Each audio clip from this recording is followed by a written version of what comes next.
ED Bharat सरकार की एक कानूनी एजेंसी है जो इकोनॉमिक कानून को लागू करने और इकोनॉमिक क्राइम के खिलाफ कार्रवाई करने के लिए जिम्मेदार है। इन्होंने फाइनली कुछ एचएनआई यानी हाई नेटवर्थ इंडिविजुअल पर इंक्वायरी बैठाई है क्योंकि इन एचएनआई ने आरबीआई के कुछ रूल का वायलेशन किया है। अब क्या है मामला वो जानेंगे आज की वीडियो में, क्योंकि मीडिया में तो यही छाया हुआ है जो आपके स्क्रीन पर दिख रहा है। और साथ में ये भी जानेंगे कि भैया क्या असर पड़ेगा शॉर्ट टर्म या लॉन्ग टर्म पर। आज भी तो मार्केट गिरा हुआ है, 200 डीएमए तोड़ चुका है, राइट?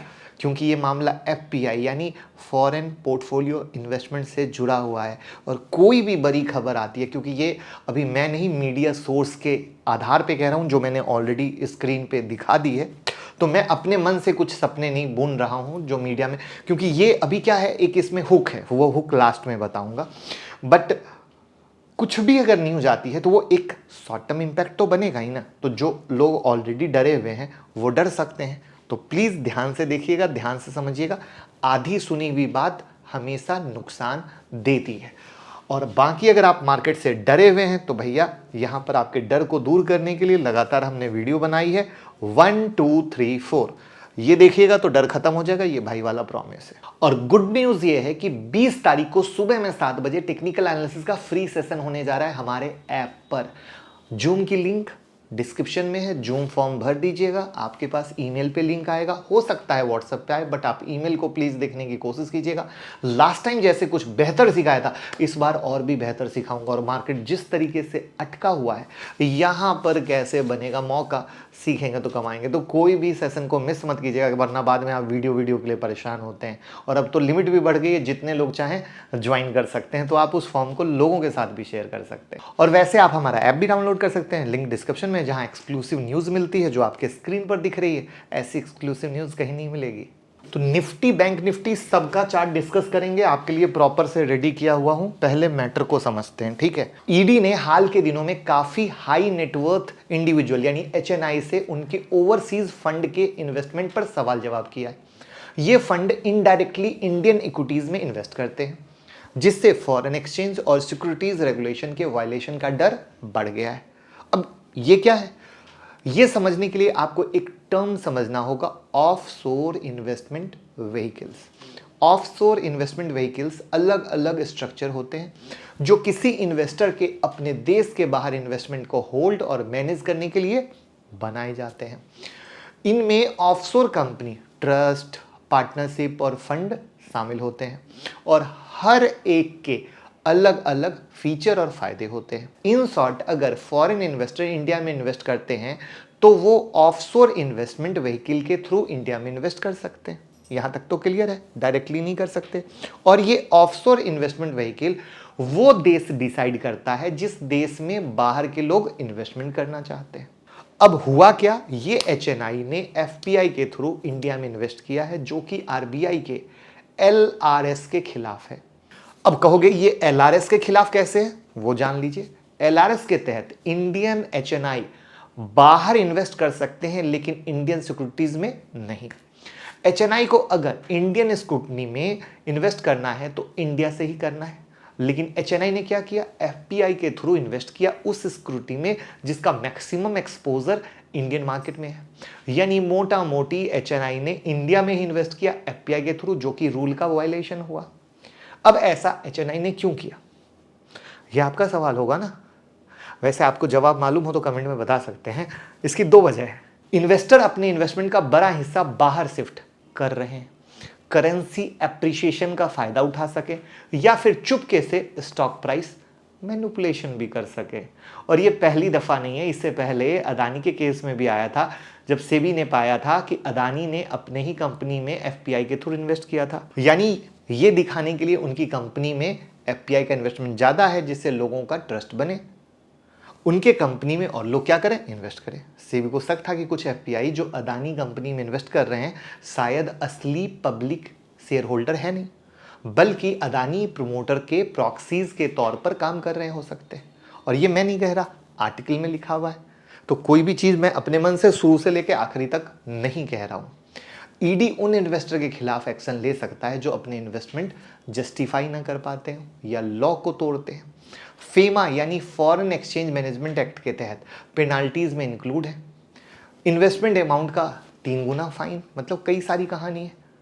अब आप पूछेंगे कि ठीक है, एचएनआई नहीं कर सकते इन्वेस्टर बाहर से इंडिया में, एनआरआई तो कर सकते हैं, तो उनके लिए भी रूल है। हो सकता है ये एचएनआई एनआरआई के तौर पे इन्वेस्टमेंट करते हो, तो एनआरआई के लिए कुछ रूल हैं, वो समझना जरूरी है। और ये सब समझेंगे तभी मार्केट में कुछ भी होगा, तो डरेंगे नहीं।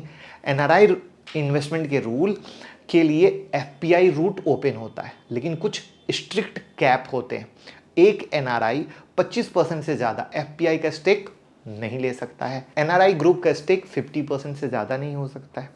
लेकिन गिफ्ट सिटी फाइनेंशियल हब में बेस्ड एफपीआई के लिए 100% एनआरआई पार्टिसिपेशन अलाउड है, जो अभी तक ज़्यादा ट्रैक्शन नहीं ले पाया है। अब ये देखना होगा कि क्या आउटकम आता है इस मामले में। अब इसका हमारे ऊपर यानी स्टॉक मार्केट पर क्या असर हो सकता है, शॉर्ट टर्म और लॉन्ग टर्म में समझते हैं। बट इससे पहले एक हुक क्लियर कर देता हूं। इस पूरे बोलने के दौरान क्या आपने पाया कि एक भी नाम बाहर आया है? आंसर है नो। तो एक्चुअली मीडिया भी अभी आइडिया लगा रही है, क्योंकि ऑफिशियल कोई भी नाम नहीं आया है। तो अब ईडी की कार्रवाई है, नाम कैसे आ जाएगी, राइट? तो वहां पर अभी सिर्फ शक की बात है। इस बात को पिक्चर क्लियर कर देना बहुत ज्यादा जरूरी है। अब समझते हैं इंडियन मार्केट पर ईडी इंक्वायरी का असर, जिसमें पहला short term impact, negative sentiment HNI और एफपीआई के इन्वेस्टमेंट पर अनसर्टेनिटी के कारण क्या होगा, मार्केट में वोलेटिलिटी हो सकती है। FPI flow, offshore route block होने से इनफ्लो कम हो सकते हैं, जो sector like IT, pharma, banking को प्रभावित कर सकता है। लॉन्ग टर्म इफेक्ट, ट्रांसपेरेंसी बढ़ेगी, रेगुलेटरी सख्ती से मार्केट क्लीन अप होगा, मार्केट में मैनिपुलेशन घटेगा और ग्लोबल इन्वेस्टर का ट्रस्ट बढ़ेगा, हेल्दी ग्रोथ होगा, आर्बिट्रेज खत्म होने और बेटर कंप्लायंस से मार्केट ज्यादा स्टेबल और फेयर होगा, और रिटेल भाई कम से कम मरेंगे नहीं। गिफ्ट सिटी का फायदा, एनआरआई के लिए कॉम्प्लीमेंट रूट और अट्रैक्टिव बनेंगे। नेट रिजल्ट क्या हुआ, शॉर्ट टर्म वोलेटिलिटी हो सकती है, पर लॉन्ग टर्म में ये मार्केट को ट्रांसपेरेंट सस्टेनेबल ग्रोथ दिखाएगा। और भैया दूर तक बात जाएगी कि इंडियन मार्केट में एक ऐसा रेगुलेटर बैठा है जो मार्केट में बहुत अच्छे तरीके से काम कर रहा है और कुछ भी मैनिपुलेशन होने नहीं देगा। तो भैया बात अगर लॉन्ग टर्म की हो तो ये शॉर्ट टर्म का धोखा लॉन्ग टर्म में देगा मजा। बट अभी तक नाम नहीं आया है तो पैनिक करने की जरूरत नहीं है। और वहीं पर निफ्टी बैंक निफ्टी में बात कर लेते हैं कि भैया ये एक टॉप था जहां से ये गिरा था, फिर रिकवरी हुई, तो ये रेसिस्टेंस सपोर्ट में बदला, जहां मार्केट ने लगातार सपोर्ट लिया। मार्केट आज डॉट टू डॉट उस सपोर्ट को टच किया है, ठीक है, बट अपने 200 डीएमए के नीचे है। यानी अब ये जो लो है एक बड़ा इंपॉर्टेंट टेक्निकल वाइज लो है, अगर ये मेक और ब्रेक के तौर पे। आई होप यहां तक क्लियर होगा, और I hope head and shoulder की पावर तो आप देख ही चुके होंगे कि यहाँ से यहाँ गिरा है, जिसके बारे में हमने डिस्कस किया था।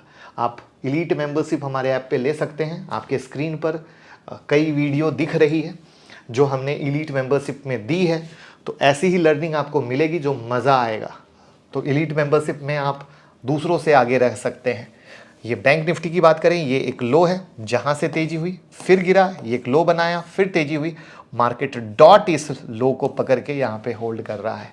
उसके बाद इस बॉटम की बात करें तो ये, यानी मार्केट इस दो लो के सपोर्ट पे है, जहाँ पे बैंक निफ्टी बिल्कुल इनसाइड बार कैंडल क्रिएट कर रही है, वहीं पर निफ्टी कहाँ पे खड़ी है, एक मेक और ब्रेक पे खड़ी है। तो प्लीज़ निफ्टी और बैंक निफ्टी पे ध्यान दीजिएगा, क्योंकि हो सकता है कि सडनली आपको निफ्टी धोखा देते हुए दिखे कि अरे सपोर्ट टूट गया टूट गया टूट गया, और ये क्या करे, खाली यहीं पर आके अटक जाए और फिर निफ्टी नीचे से खींच ले।